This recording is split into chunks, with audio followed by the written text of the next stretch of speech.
한국 국가청렴도 세계 32위 기사가 나왔습니다. 네. 한국의 국가 청렴도 순위가 전 세계 180개국 가운데 32위로 역대 최고를 기록했다.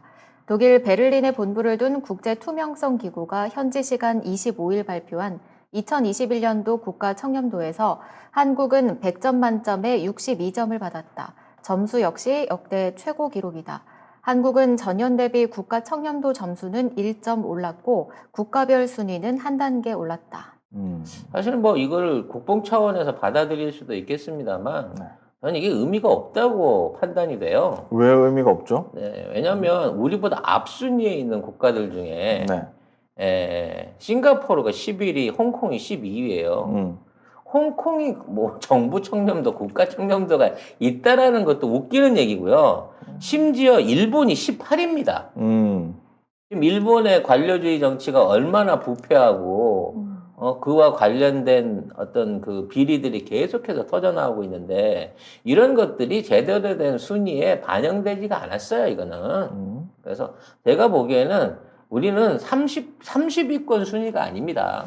이건 우리야말로 아시아에서 가장 청렴한 국가가 대한민국이다라고 봐야 된다고 생각해요. 그런 게 또 밑에 보면은 유럽 반부패국가 영양연구센터가 발표한 자료가 있는데 거기서는 114개국 중에서 18위, 아시아 국가 중에는 1위 이렇게 기록이 됐습니다. 그러니까 이게 뭐냐면 들키지 않은 범죄는 용인되는 거예요.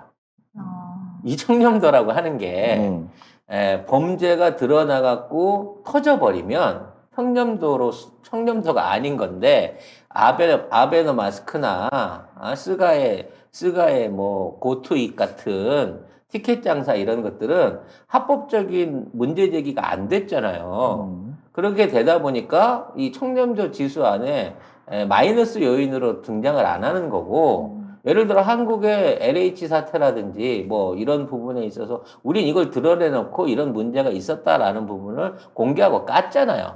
그러니까 우리는 투명성이라든지 국가가 행정하는 가운데 이루어졌던 모든 것들을 하나도 숨기지 않고 다 까놨습니다. 그리고 책임졌어요. 그런 자세를 보여주는 국가들이 없다는 거예요. 만약 일본을 이런 기준으로 따졌다고 하면 홍콩 안에서 일어나고 있는 말도 안 되는 중국 공산당에 의한 내정 간섭이라든지 선거 조작 같은 걸 들여다본다고 하면 그런 국가가 청렴도가 높아질 수가 없죠. 근데 문제는 지금 문재인 정부에서 이렇게 점수가 올랐다는 거예요. 그전에는 점수가 형편이 없습니다. 일단 우리 문재인 정부 하에서는 비리로 인해서 낙마 고위 공직자가 없잖아요.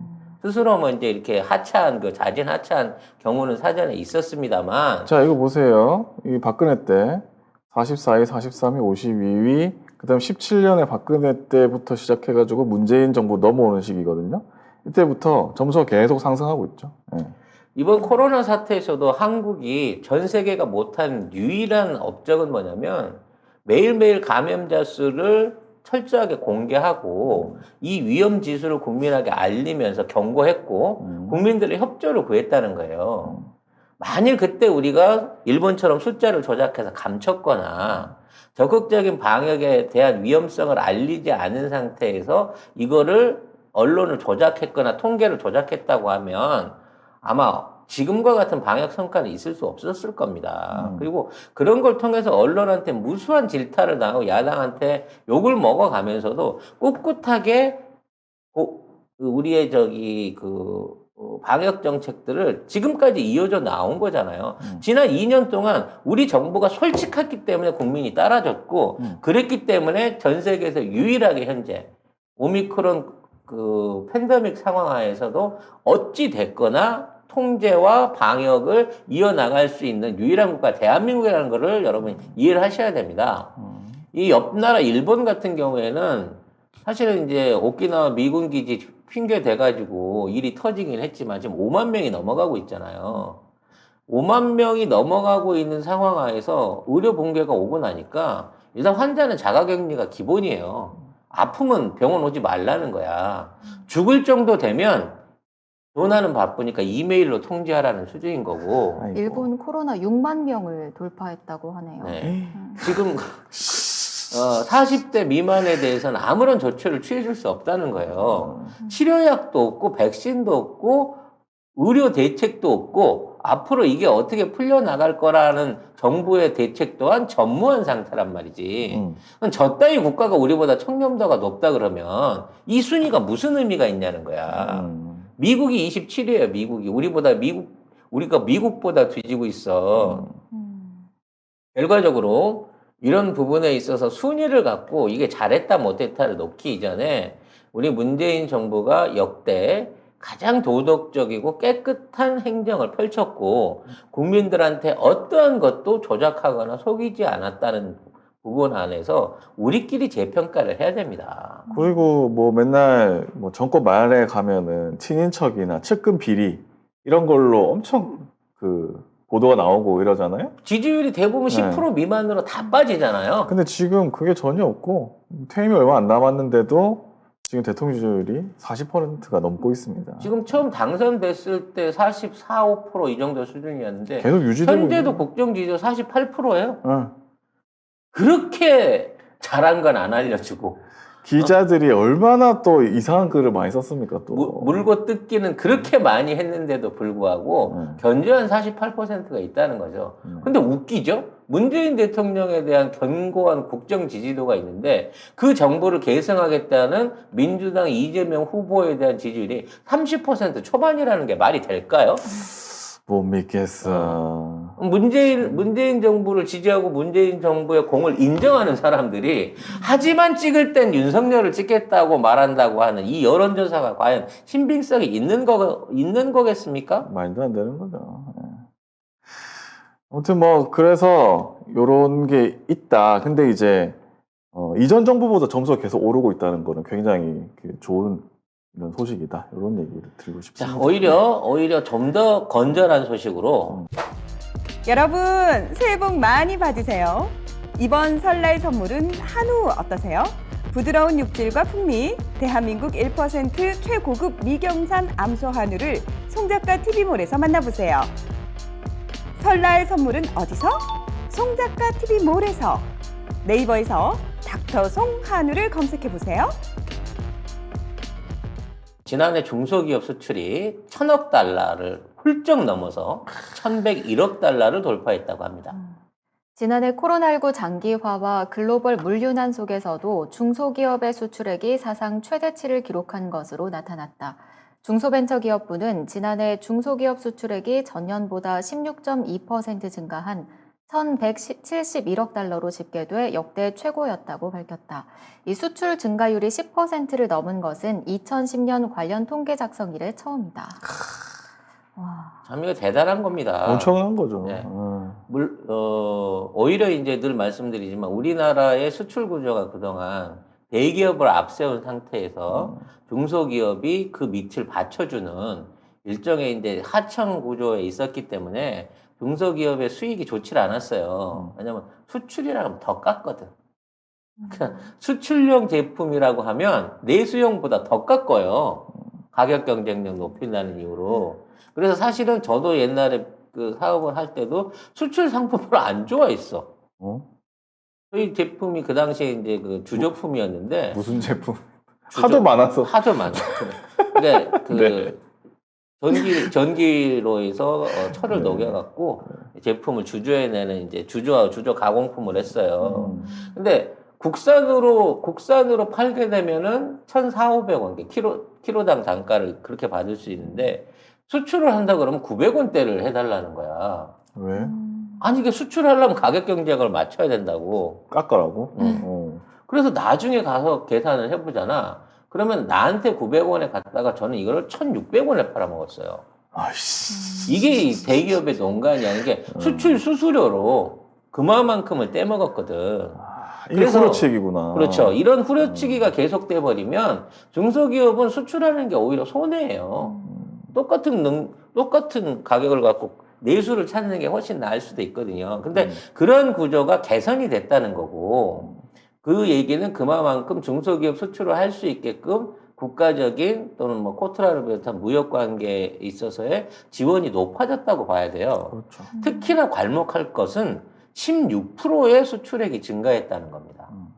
아마 이거는 이제 방역과 관련된 방역 물품들 이런 부분 안에서도 많이 이게 늘었을 거고요.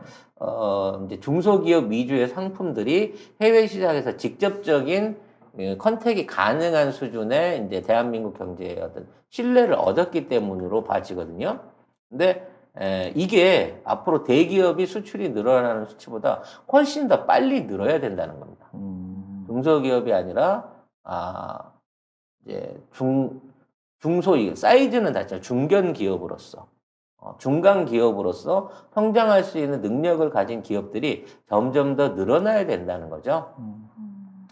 조금 이제 안타까운 거는 수출 중소기업 숫자가 좀 줄었어요. 네. 2.7% 정도 줄었다는 얘기가 네. 있는데 사실 문재인 정부 기간 중에 중소기업 창업률하고 중소기업 전체 숫자가 2배로 늘어난 걸 아시는지 모르겠어요.